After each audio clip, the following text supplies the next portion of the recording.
Well, good morning, everybody. And let me say a couple of notes of appreciation. First of all, to the Prime Minister of Pakistan and to Field Marshal Munir, who were both incredible hosts. And whatever shortcomings in the negotiation, it wasn't because of the Pakistanis, who did an amazing job and really tried to help us and the Iranians bridge the gap and get to a deal. We have been at it now for 21 hours, and we've had a number of substantive discussions with the Iranians. That's the good news. The bad news is that we have not reached an agreement, and I think that's bad news for Iran much more than it's bad news for the United States of America. So we go back to the United States having not come to an agreement. We've made very clear what our red lines are, what things we're willing to accommodate them on, and what things we're not willing to accommodate them on. And we've made that as clear as we possibly could, and they have chosen not to accept our terms. Questions?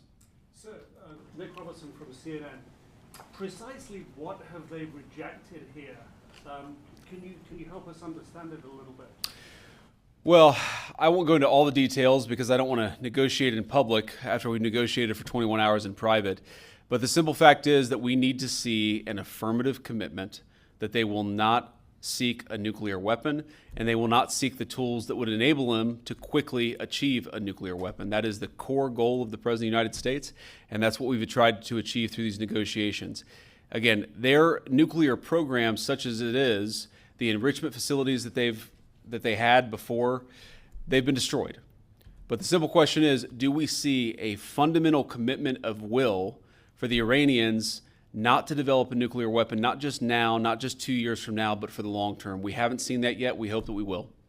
Jen. Was there a framework on anything? And also, did the Iranian frozen assets come up, and did you reach any conclusions on those frozen assets? We talked about all those issues, Jen, and we talked about a number of issues beyond that. And so certainly those things came up. But again, we just could not get to a situation where the Iranians were willing to accept our terms. I think that we were quite flexible. We were quite accommodating. The president told us, you need to come here in good faith and make your best effort to get a deal. We did that. And unfortunately, we weren't able to make any headway. Preston.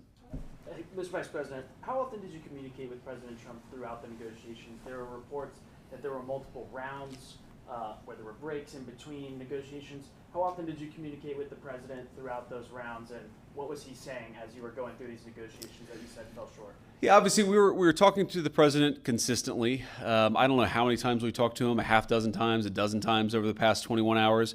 We obviously also talked to Admiral Cooper, to Pete, to Marco, to the entire national security team. We talked to Scott Bessent a number of times.